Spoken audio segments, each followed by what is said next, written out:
maisha ya mashaka na hofu, achana nayo leo. Vaa ujasiri ya kuona mimi ni mbarikiwa.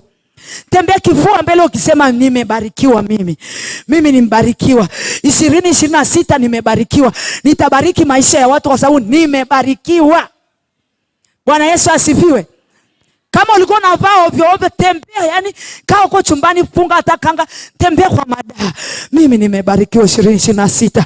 Nitabarikiwa Januari mpaka Disemba, Jumatatu mpaka Jumapili, tarehe 1 mpaka tarehe 30. Mimi nimbarikiwa. Ukiri una nguvu. Ukiri una nguvu. Nilikuambia katika kitabu cha Yeremia 1, anasema kabla hujatungwa ndani ya tumbo la mama yako, Mungu anasema alikujua, na kabla hujatoka alikutakasa, na akakufanya kuwa nabii wa mataifa.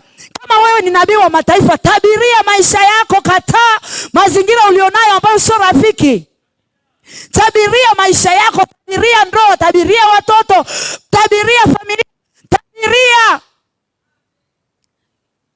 Tamani kinywa chako kitabiri mambo mazuri katika maisha yako, katika maisha ya watoto wako, katika maisha ya ndoa yako, katika maisha ya mume wako, katika maisha ya mke wako. Huwa nasikitika napomkuta mwanamke mmoja anamweza akamwambia mtoto wake wa kumzaa, wewe mbwa wewe. Mtoto anabadilika kwenye ulimwengu wa roho, anakuwa mbwa kwa sababu kinywa chako ni nabii, na unayumba ile roho ya mbwa ndani ya mtoto kwa kinywa chako. Futa hayo maneno kuanzia leo katika jina la Yesu. Futa kwa jina la Yesu. Sema kinywa changu kitatamka baraka kwa watoto wangu. Kinywa changu kitatamka baraka kwa washirika wenzangu. Kinywa changu kitatamka baraka kwa mume wangu. Hata kama ni mlevi wa kupindukia, usiseme yule ni mlevi. Sema huyu ni mtumishi wa Bwana. Wewe ni mchungaji, hata kama anakuja anafungua milango na mateke, mwambie wewe ni mtumishi wa Bwana, ninajua. Hata atukane. Huyu aliyeingia hapa ni mtumishi wa Bwana. Tuna shuhuda za watumishi waliokuja chakari madhabahuni, wamechoka, wako hoi, lakini utabiri umewafungua na umekuwa watu wa kile kitu kinaumbika ndani ya ule mtu. Jana nikawa naangalia usiku wa kuamkia jana, tulimaliza maombi alafu nikawa sina usingizi. Nikawa nimeingia mtandaoni na msikiliza mhubiri mmoja Mwakasege. Alafu nikatokea tena kuna mhubiri mwingine alikuwa anaendelea. Nikakutana na dada mmoja anahubiria wanawake. Akamwambia wanawake, unaanza kusema natamani kuwa muombaji kama yule mama. Watoto wa yule mama ni waombaji sana. Sijui kapande kashuka. Watoto wangu wangekuwa waombaji. Akasema usione sisi ni waombaji. Kuna mwanamke aliyelipa gharama. Ndio sababu leo sisi ni waombaji. Bwana Yesu asifiwe. Akasema usitamani kuona wana watoto wa wengine ni waombaji. Kuna wazazi wao walilipa gharama, walikuwa walali hawanyi, lisharibikiwa. Hapana. Sema shetani lazima umwachie mwanangu. Mwanangu nilimzaa kwa tumbo langu. Lazima amtumikie shauri la Bwana. Lazima yaishi mapenzi ya Mungu. Ule nabii aliyotakaswa na Mungu kabla hajawekwa ndani la tumbo la Mungu la kwangu, na iwe hivyo kwake. Omba, juzi tulisema omba, onya. Omba, onya. Omba, onya. Onya, litumie neno la Bwana. Kwa neno la Bwana lazima abadilike. Kwa neno la Bwana nchi iliumbwa na mbingu, na kwa neno la Bwana lazima mazingira ya familia yako yatengenezeke. Bwana Yesu asifiwe. Natoa ushuhuda mmoja ambao ulinipa, ilikuwa ni kwa Facebook, Instagram. Ilinipa kukaa kwenye ile clip kwa muda mrefu. Nilirudia na kurudia kwa sababu anasema alikuwa ni mtoto wa mchungaji. Walipokuwa watoto wa mchungaji walikuwa wasichana, alafu alikuwepo kijana mmoja, na yule kijana mmoja alikuwa ni mpiga vyombo madhabahuni, alafu ni kiongozi wa sifa. Akasema pasipo wazazi wake kujua, asubuhi kabla ibada haijaanza anaenda maeneo anavuta bangi. Akivuta bangi ndo anapata ile mori ya kuongoza ibada.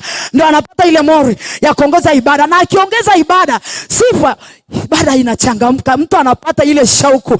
Yani akivuta bangi, baadaye wazazi wanakuja kugundua ya kwamba kumbe jamaa linavutaga bangi, alafu linakuja huku, linakuja kuimba madhabahuni, ndio linapata ile wanasemaga vile vijana ni nini?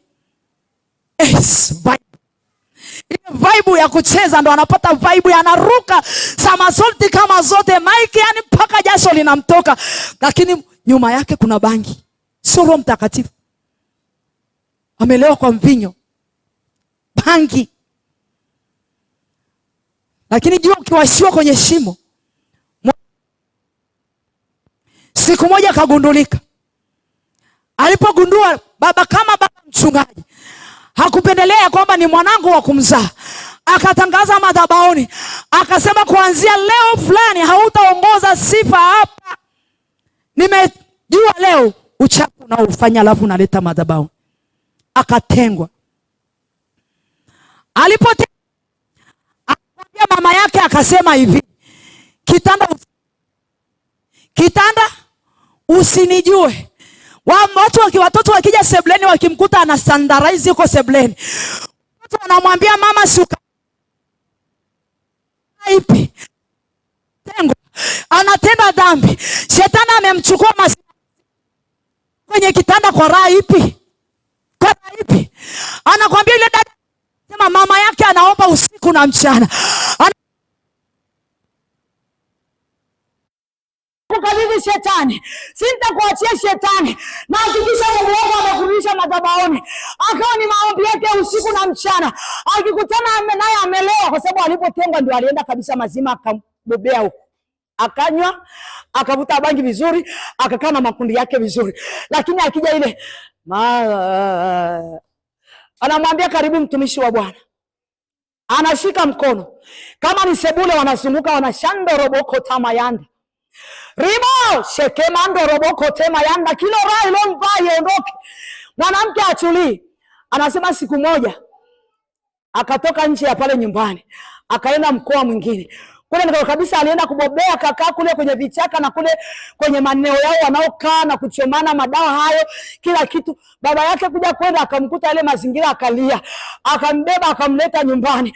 Alipoleta nyumbani, mwanamke akaendelea kufunga mkanda, akafunga kiuno, ili haikumtisha hapo. Mtoto amechakaa, sio ile kijana smart alionyoka tena, amechakaa. Anasema ni hivi, alikuwa analala naye sebleni, akiingia chumbani kulala na mama anakaa kwenye kitanda cha mtoto, akitoka naye, akiingia naye, akilala naye.